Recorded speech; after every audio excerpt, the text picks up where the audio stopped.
Hi, welcome to Enter the Bunker, where we launch you into thriving. Each week we talk about a different virtue that can be used as a building brick to build your own personal bunkers. We share personal stories, as well as tips and tricks to help you thrive instead of survive. So sit down, relax, and enter the bunker.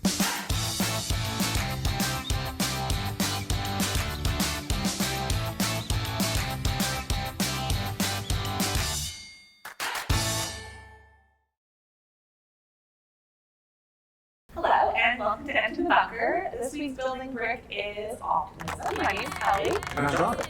And we're going to might as well just jump right into the meeting, which is a positive, cheerful outlook. Nothing can destroy our hope. Yes.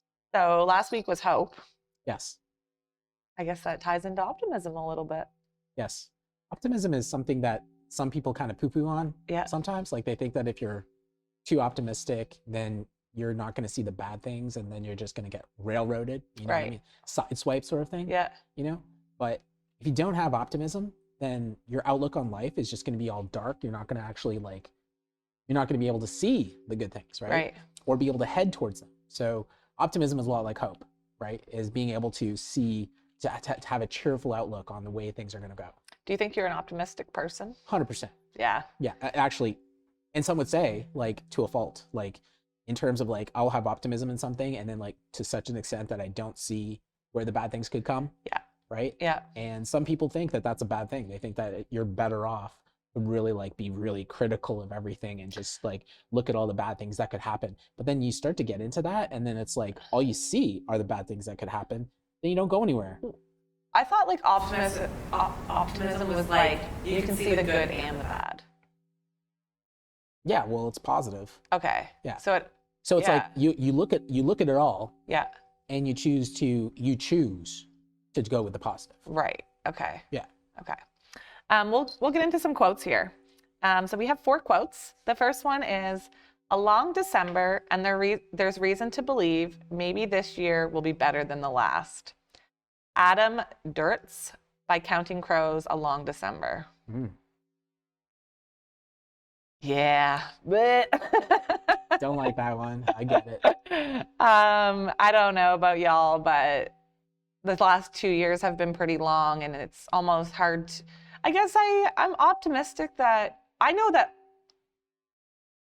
I can control what I do with what I make my life.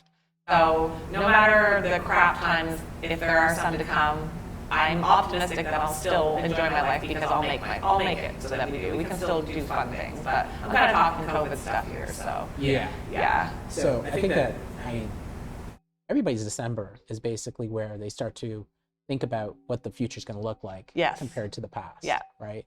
And so I think what this quote is saying is basically, we have to believe that's going to be better than it was the previous year. Right. I get that. Okay. Quote 2. "It's not just a mindset, it is a behavior." Larry Elder, author, politician. Quote 3. "You'll never find a rainbow if you're looking down." Charlie Chaplin, silent film actor. Quote 4. A pessimist sees the difficulty in every opportunity. An optimist sees the opportunity in every difficulty. Winston Churchill, British Prime Minister during World War II. Yeah, now that there, I think that is optimism. The way Winston Churchill describes it, out of all those quotes, that's the one that I like the most. Pessimist sees the difficulty in every opportunity, right? Yes, this is kind of what I was saying. Yeah, so there's negativity, but you see the opportunity in it, right? Yeah. And the optimist sees the opportunity in every difficulty. So like even when so no matter what, there's always going to be a way that you can actually see through that there's going to be something positive to come out of it. Right. Do you think, what are the people called who are, they go against things, they always question things. What are they? Contrarians? No. They go, if you're going, like, so say the government puts a law in place, but you're saying conspiracy theorist. Okay. Do you think if you are a conspiracy theorist, which I hate that label, I guess I'll call it, because it's used as a derogatory term. Exactly. Yeah. I feel like they're just optimistic. Really? Don't you think? Optimistic in what way? I don't know. Like I don't know. When it comes to myself, I don't know. Like I've been called a conspiracy theorist by my parents before, my mom, and but it's more just I just see both sides. So what's so bad about that? So you think that by not being conspiracy theorist, Yeah. I say that 10 times, you are actually not optimistic? Slightly, yes. Really? But like I said, I don't like the label conspiracy theorist. Like I don't want to label anybody that. But I think if you are, you're more of an optimistic person, I guess. But then true conspiracy, again, I'm going to quote this. I'm going to keep going like this. True conspiracy theorist. Yeah, whatever.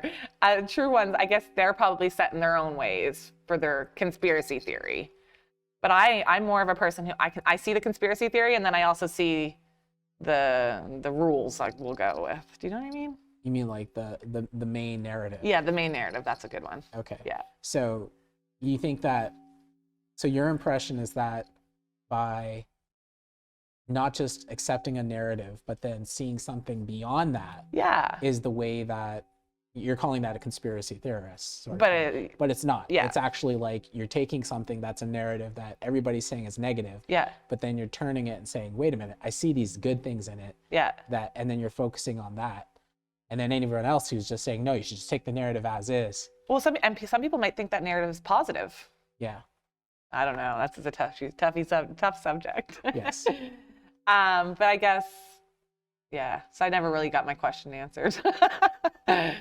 It's hard. It's a hard toughie. That's a tough one. Anyways, we'll go into the info. We'll keep you guys guessing on that question.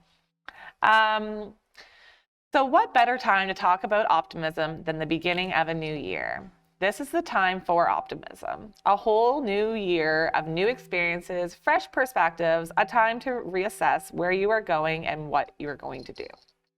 With an optimistic mindset and behavior, you can be unstoppable. Never think something is impossible. After all, the word itself says, I'm possible. Ooh. It can be hard to maintain optimism all the time, but the more you do it, the easier it becomes. Put the positive outlook first, and you will begin to see positive results. So, yeah, I guess that's that last line there. The easier it becomes. So I guess, which I did find. Remember we had previous episodes where we had to turn something, I forget what it was. We had to turn something into, was it joyfulness? No, maybe. Anyways, we had to turn a crappy situation into something that was good. And I actually caught myself doing that more after practicing it. So it's kind of the same thing. The more you do it, you'll just start doing it without even realizing. That's right. Yeah. And it's like, and it's just, it starts off being a conscious decision. And then after you do it like 15, 20 times, it starts to become a habit. And then after you do it 90 times, it's become a behavior. Yeah. So yeah, exactly. And you build that building brick to the point where it's like you're optimistic in all situations.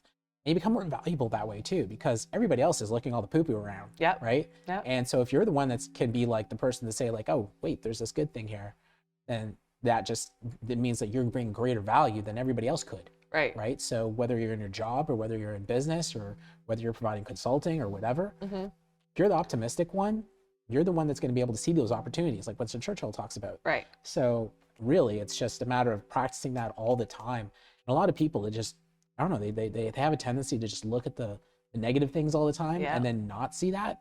And when you do that, you're just cutting yourself off. Like you're not allowing for those opportunities to happen. Right. We've talked about kind of change in the past too, like whether people like change or don't like change. Yeah. I think if you're a person who tends to not like change, you're probably not very optimistic. That's true. Yeah. You are someone who's just set on, I want it to be this way, and anything that has any interference with that, you get upset. Right. Right. And your world is you just end up becoming negative, and it's no good. Okay, so do you think somebody can be optimistic in their work life, but not in their home life or vice versa? Yeah, it all depends on their value hierarchy, right? Right. So if they value their work more, then they could probably be optimistic. Yeah. But if they don't value their personal life as much, they can be very pessimistic. Right. So it can happen. Yeah, you can end up being divided that way. Yeah. Okay, so now we're going to end off this episode with our favorite quote from the show, which is from Winston Churchill. A pessimist sees the difficulty in every opportunity. An optimist sees opportunity in every difficulty. Thank you so much for joining us for part 1 of Optimism, and we will see you for part 2 on the how to be more optimistic. I'm optimistic to see you there. Thank you. Thank you for listening to Enter the Bunker. Make sure to follow us on Instagram where you can share your story and also look at behind the scenes of how we make our podcast. You can watch the video version of this podcast on YouTube by simply searching Enter the Bunker. Tune in next time as we launch into thriving.